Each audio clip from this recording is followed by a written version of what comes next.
औज़ुबिल्लाहिमिनश्शैतानिर्रजीम बिस्मिल्लाहिर्रहमानिर्रहीम शुरू करेंगे आज 3.2 topic of internal structure of the earth का टॉपिक हम स्टार्ट करते हैं यहाँ से। Pangaea and the continental drift theory क्या है, पैंजिया क्या था और कॉन्टिनेंटल ड्रिफ्ट थ्योरी किसने पेश की।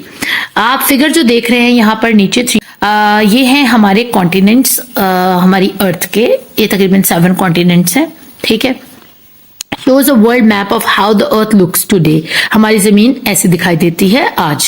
You learned in the earlier section that the broken pieces of the earth crust, the plates, move because of convection current. आप पीछे पढ़कर आए हैं, convection current की वजह से क्रस्ट की जो पीसेस हैं विच इज कॉल्ड प्लेट्स, जिनको हम प्लेट्स कहते हैं, वो कैसे मूव करते हैं।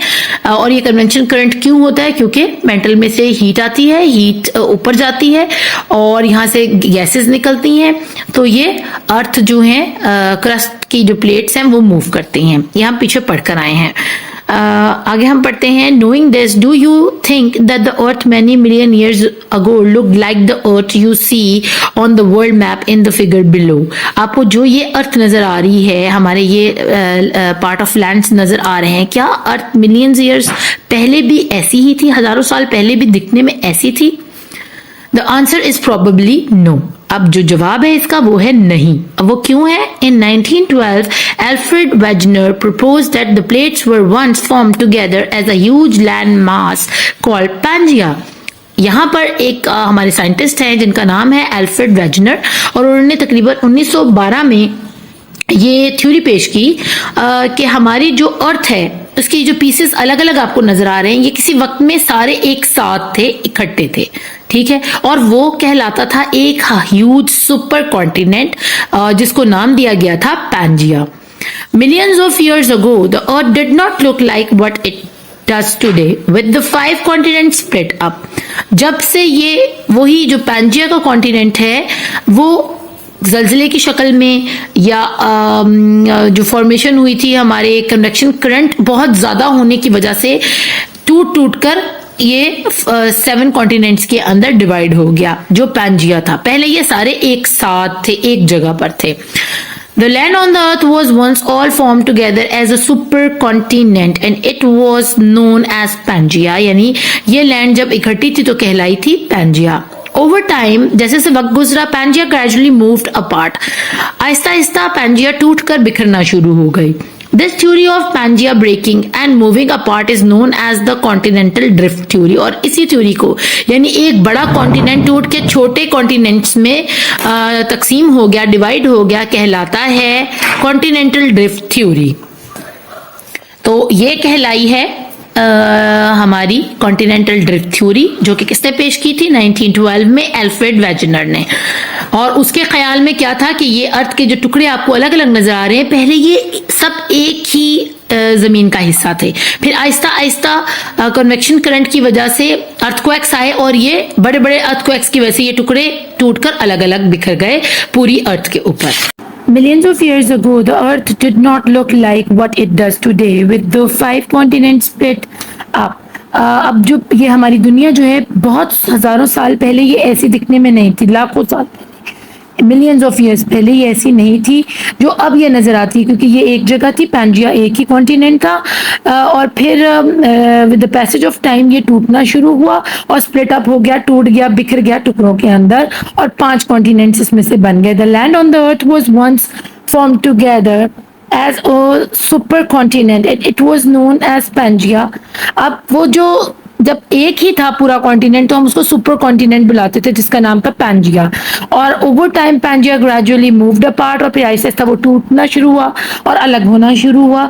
The theory of Pangaea breaking and moving apart is known as the continental drift theory. तो जो पैंजिया की थ्योरी है वो क्या है कि पैंजिया मूव ऑन हुआ है, टूटा है और बिखर गया है, यही कॉन्टिनेंटल ड्रिफ्ट थ्योरी कहलाती है। तो बार बार उन्होंने एक ही बात को रिपीट किया हुआ है, आप सुन लें, मुझे पढ़ना पड़ेगा क्योंकि आपकी बुक में है। Scientists discovered more about the internal structure of the earth when they were studying the ocean and sea floor in 1940s and 1950s. अब अर्थ की डिस्कवरीज जो हैं, स्ट्रक्चर की, इंटरनल स्ट्रक्चर की डिस्कवरीज शुरू हो गई 1940 से लेके 1950 तक, जब उन्होंने ओशन को स्टडी करना शुरू किया, यानी समंदरों के नीचे जाना शुरू किया, समंदर में डाइव करके नीचे जाके देखना शुरू किया कि आखिर समंदर के नीचे जो जमीन है, क्रस्ट का जो सरफेस है वो कैसा है।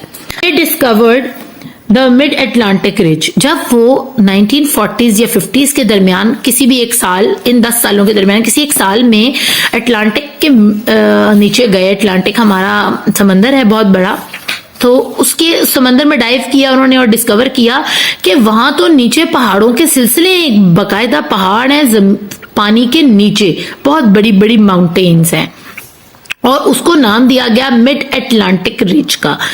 अब ridge is an under water mountain range. Range का मतलब है बेतहाशा पहाड़, दूर तक जाने वाले, जैसे कराक्रम है और हमारी जो हिमालय है, पहाड़ साथ साथ है और बहुत दूर तक हैं, तो उसको रेंज कहा जाता है।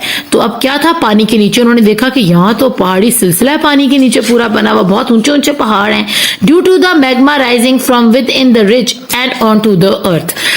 और ये पहाड़ क्यों फॉर्म हुए? क्योंकि लावा नीचे से निकलता है, वो क्रस्ट को ऊपर धकेलता और फिर ऐसे पहाड़ बनने शुरू हो जाते हैं। इनके नीचे जब लावा प्रेशर बनाता है तो वो जमीन ऊपर की तरफ मूव कर जाती है और लैंड फॉर्म होना शुरू हो जाते हैं ऐसे ऐसे, ठीक है ना।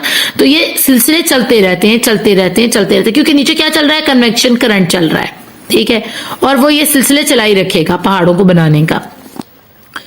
साइंटिस्ट रियलाइज कि अगर अर्थ के ऊपर, अगर यहाँ पहाड़ बन रहे हैं और ये अलग अलग हो रहे हैं पीसेस, तो पानी के अंदर भी ये चक्कर चल रहा है, ये पानी के अंदर भी काम हो रहा है और वहां भी पहाड़ी सिलसिले बन रहे हैं।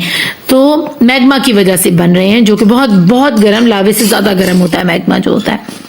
तो अब उन्होंने रियलाइज कर लिया कि वाकई जो एल्फ्रेड वेजनर बता रहा था, उसकी जो ड्रिफ्ट थ्योरी थी, कॉन्टिनेंटल ड्रिफ्ट थ्योरी, वो बिल्कुल ठीक थी। When the new crust form the sea floor would spread away from the ridge. अब यहां पर जैसे जमीन है, ठीक है, अब जैसी प्रेशर बना यहां पर, कन्वेंशन करंट बना, यहां से ऐसे करके जमीन ऊपर हुई और फिर नीचे हो गई, ठीक है, फिर यहां से ऊपर हुई फिर नीचे हो गई। तो अब यहां पर ये जो स्पेसेस बन रही हैं, ये क्रस्ट अब ऊपर की तरफ चली गई है यहां पर। अब ये पहाड़ छोटा नहीं है, यहां बहुत बड़ी स्पेस है, बहुत किलोमीटर्स के हिसाब से स्पेस है, ये पहाड़ इतना फैला हुआ है, ठीक है। तो ये एक नई क्रस्ट फॉर्म हो गई है इस जगह पर, ठीक है। फिर वो क्रस्ट ऐसे नीचे जा रही है, फिर ऊपर आ रही है, फिर ऐसे क्रस्ट बनी, फिर नीचे जा रही है। तो ये होने की वजह से क्या हुआ कि कॉन्टिनेंट्स मूव अपार्ट हुए। अब उनको समझ आया कि ये एक दूसरे से अलग क्यों हुए, क्योंकि पानी के नीचे इस जगह पर नए पहाड़ बन रहे थे जिन्होंने इनको तोड़कर दूर कर दिया। It was noted that the sea floor spreading would create new land and cause continent to move apart. अब यही वजह थी कि जो नीचे पानी के नीचे जो चल रहे हैं पहाड़, उन्होंने इन कॉन्टिनेंट्स को दूर दूर कर दिया है, उन्होंने अपनी जगह बना ली है वहां पर, ठीक है। अब जैसे कि आप दो लोग बैठे हुए हैं, ठीक है, तीसरा आके आपके बीच में बैठ जाए तो आपको ऑटोमेटिकली थोड़ा दूर हटना पड़ेगा उससे, ताकि उसकी जगह यहां पर बन जाए। तो यही हुआ कि जब पानी के नीचे पहाड़ों ने जगह बनाई तो इधर उधर की क्रस्ट जो जमीन के ऊपर थी उसको दूर हटना पड़ा उसको जगह देने के लिए, और फिर आहिस्ता आहिस्ता कुछ तो दूर हटते हटते टूट के दूर हट गए बिल्कुल ही, और कुछ साथ जुड़े रहे, और इस तरह हमारे प्रेजेंट डे के ये 7 कॉन्टिनेंट्स बन गए। होपफुली आपको इसकी अच्छे से समझ आ गई होगी कि हमारी कॉन्टिनेंटल ड्रिफ्ट थ्योरी क्या है और रिज किसको कहते हैं। और अब उन्होंने इस चीज को मान लिया कि the discovery help Wegener's continental drift theory gain widespread acceptance. अब लोगों ने इस बात को कबूल करना शुरू कर दिया कि जो उसने थ्योरी पेश की थी वो बिल्कुल ठीक थी। ऐसा ही हुआ कि पहले पैंजिया ही था, एक ही जमीन का टुकड़ा था, और फिर वो विद द टाइम पीरियड सालों साल लगे उसको दूर होने में। ऐसा नहीं हुआ कि कुछ दिनों में या कुछ सालों में, मिलियंस ऑफ इयर्स लगे इनको अपार्ट फ्रॉम ईच अदर होने के लिए। तो आपको ये टॉपिक अच्छे से समझ आएगा। अपना खूब ख्याल रखिएगा। अल्लाह ने के बाद।